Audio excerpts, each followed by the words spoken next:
سؤال اليوتيوب. السلام عليكم. وعليكم السلام ورحمة الله. عندي 3 أولاد، ربنا يبارك فيهم ويهديهم. 6 سنين، 3 ونص، 3 شهور. الولدين الكبار خناق مستمر في بعض على أتفه الأسباب، وضرب وعين وفي بعض. بحايل ودادي وعاقب وزعق، مفيش فايدة طول اليوم مع الحال ده. يا إما يرخموا على أخوهم البيبي. طيب. الكبير طيب جدا وحنون، وشخصيته بالنسبة لأخوه ضعيفة، بيخاف يعمل له أي حاجة عشان دايما باباه بيعنفه لما يلمس أخوه وأفراد العيلة برضو. وفي نفس الوقت هو الدلوع جدا في المصاريف وإعطائه مصاريف وحلويات وما شابه. مؤخرا بقى عنيد بشكل مش طبيعي. نذاكر لا، قرآن لا، ما تروحش المكان الفلاني لا، هروح مش، ما ترميش هدومك لا هرمي، تعالى ساعدني لا، مش عايز ده، حتى الأكل لا. بقيت بنهار، ولما عاقب على آخر اليوم ضميري مش بينيمني، وبحس قلبي هيقف من الحزن، لأننا المفروض أصحاب من الأول. الأصغر شخصيته قوية، وأغلب اللي حوالينا مقويينه، وبياخد اللي هو عايزه من أي حد، وبيعمل اللي هو عايزه بجد، مع إنه سفروت صغنن، لأنه واخد قلب باباه بلمطه. وطبعا ده مسبب لأخوه أزمة. ما عندوش ثقة في نفسه خالص، ودايما حاسس إنه مظلوم معاه، وأنا والله ما بفرق بينهم أبدا. أتعامل معاهم إزاي؟ بقيت متوترة طول الوقت، وضربات قلبي سريعة، حاسة في يوم هنهار. باباهم طول اليوم بره، بنشوفه ساعة ساعتين فقط، ولو حد سمع منهم أي لفظ أو أي كلمة بيتقال تعالي شوفي ابنك، اللي هو مقصرة في تربيتهم يعني. لو تعبوا أكيد خففت لهم، ومش مواظبة على علاجهم. لو حضرتك تكرمتي ساعديني، أنا بعمل كل جهدي وأقرأ كتير عشان أكون أم سوية وأربيهم تربية هادية. طيب يا حبيبتي، اولا كده عايزين نشيل حته ان انا مصاحبه ولادي دي على جنب، لان ماما ما تنفعش صاحب ولادها زي ما انت شايفه كده. هي العسكري اللي في البيت، الضبط والربط ومش عارف ايه. طيب الحاجه التانية ان ماما بمجرد ما حد ما بيقول لها تعالي شوف ابنك فبتحط على ابنها، فازاي هتبقى صاحبته يعني؟ لا، مش هتبقى صاحبته. تمام ليه؟ لان في حاجات تانية بتتحكم في سلوك ماما، اللي هو الانتقاد من الاخرين. فهو ده اللي بيقوم الام على ولادها، وهو ده اللي بيديها حقن، وهو ده اللي مخلي قلبك هيقف من القهرة. ويا حبيبتي ما تخليش حد يتدخل في حياتك. يا حبيبتي ابوهم بيجي ساعة ساعتين في اليوم، مش ممكن يكون هو ده اللي عمال يقول تعالي شوف ابنك لا مش عارف ايه. هو بيعمل كده جزء من اليوم. تمام. فاحنا بنكبر دماغنا من الرجالة. تمام. اللي هو ايه، حاضر من عينيا مش عارف ايه، طب شوف ابنك شوية، طب شيله شوية. انما اللي قهرك ومضايقك ان مش الاب بس. انت بتقولي كل اللي حواليه، واضح انك في بيت عيلة. تمام. ما حدش يتدخل في ولادك يا حبيبتي. وبعدين اتعاملي مع الناس ببرود. يعني ايه تعاملي مع الناس ببرود؟ هيقولوا لك تعالي شوف ابنك ده قليل الادب، ده انت خففتي له ده. حاضر. ببرود وابتسامه صفراء. عارفه الابتسامه الصفراء؟ عينيا. ليه؟ ما هو حلو زي الفل اهو. وانكري اي حاجه بيقولوها. اللي هو ايه؟ لا ده ابني حلو وشاطر، ده ابني حلو وشاطر وزي الفل. بس ما ترديش الا بالردود السمجه الرزله اللي تخلي اللي قدامك يسكت وييأس منك ويرمي طوبتك. انما بقى ايه؟ اي حد هيقول إيه ابنك تعبان، ده انت خففتي له، واخده بالك؟ هتقعدي انت تدافعي؟ يعني هتقول لا والله ده انا ما خففتلوش. الله، ده احنا مسكناكي من ايدك اللي بتوجعك، نقعد نديها حقن بقى طول النهار والكلام ده. تمام. فانتي ردي برود سمجه ورزله. ايه ده انتي خففتي له؟ تمام كده. طيب. بس تردي بطيب، وابتسامة صفرة كده، ولا كأن الكلام جه فيكي أصلا. ماشي. كأنهم بيكلموا حد تاني. ده التعامل مع البيئة الخارجية للبيت، اللي هو ايه؟ خارج حدود هذا البيت محدش له كلمة عليكي، جوزك بس. ماشي. وتستحمليه وتشيليه فوق راسك. هيقول لك كلمة مش عارف ايه، ما تقعديش تدافعي بقى، قولي له حاضر من عينيا، المرة الجاية هاخد بالي. الكلام اللي بيهدي ده. تمام. تمام. فما فيش حد له علاقة بيكي وبالولاد غير جوزك.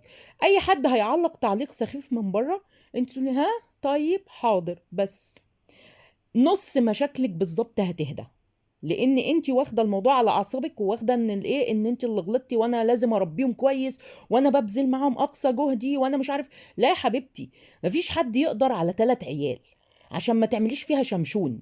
ماشي. مفيش حد هيقدر يأدي خدمات ل3 عيال 100%.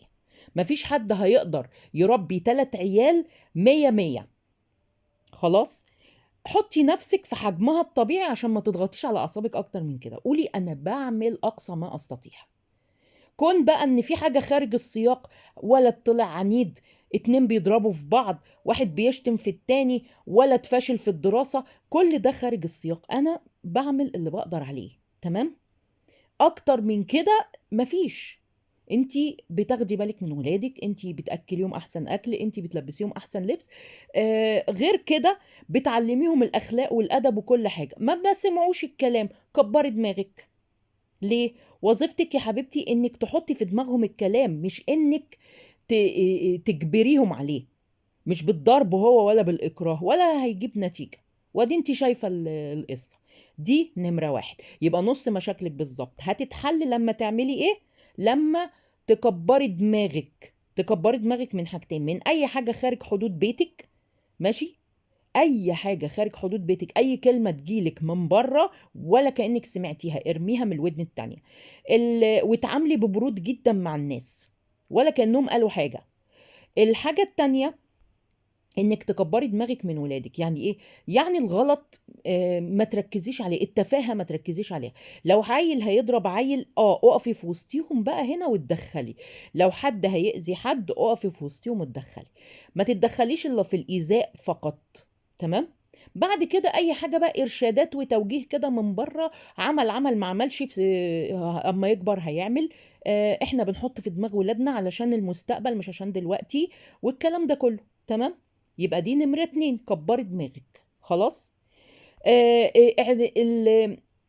التربية من عند الله، بيقولك ملك متربي قال من عند ربي.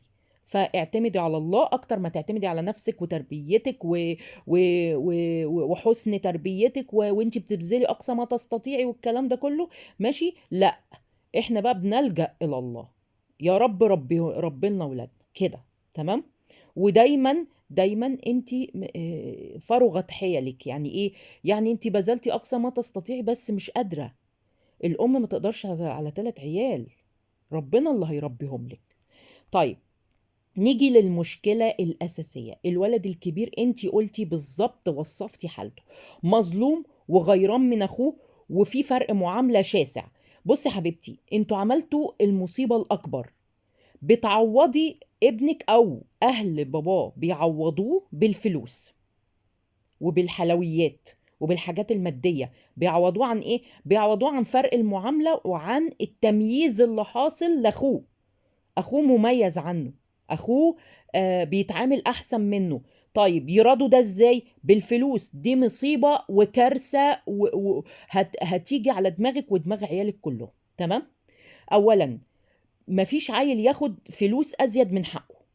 يعني تحددي مصروف بالنهار. اصلا مش هوجة هي.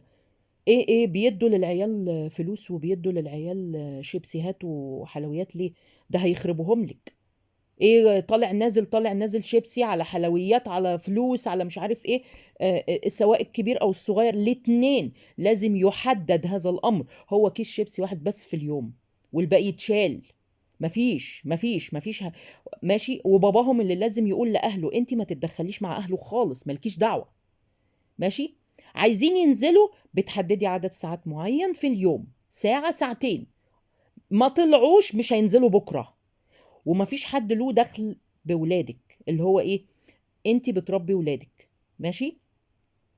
تنزلي تحت كده بمنتهى اللطافة والظرف، تقولي لهم: حاضر، انا بحدد لهم عدد الساعات ده عشان يذاكروا، تمام؟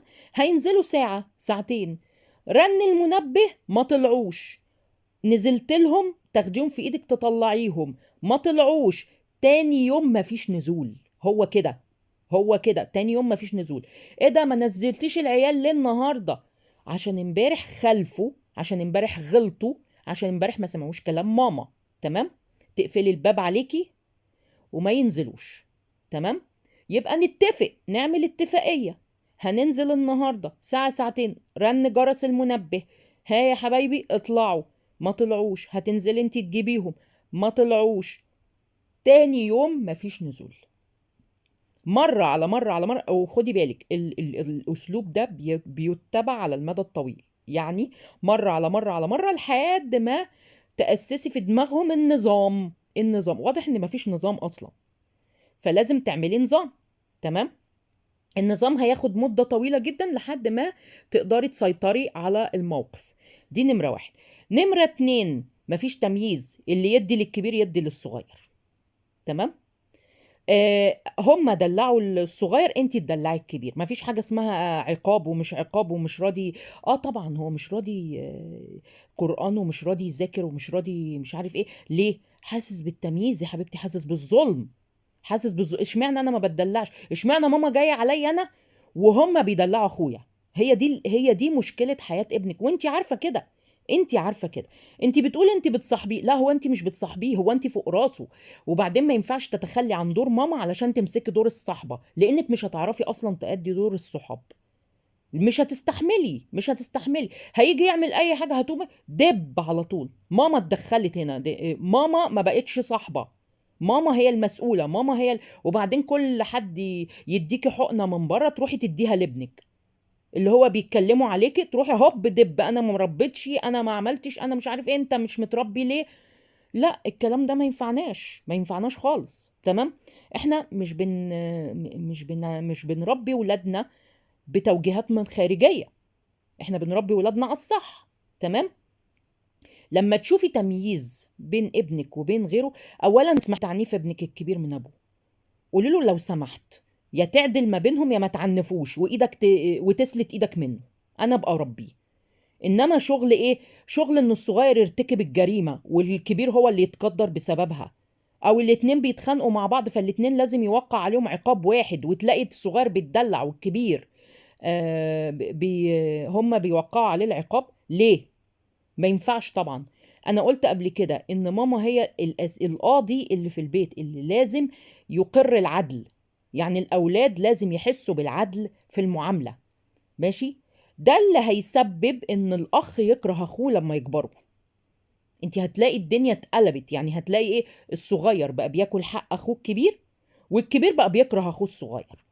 لو فضلنا على كده، لو الموضوع استمر. لكن قدامنا دلوقتي ان احنا نلحق اللي هو ايه؟ العدل في المعاملة.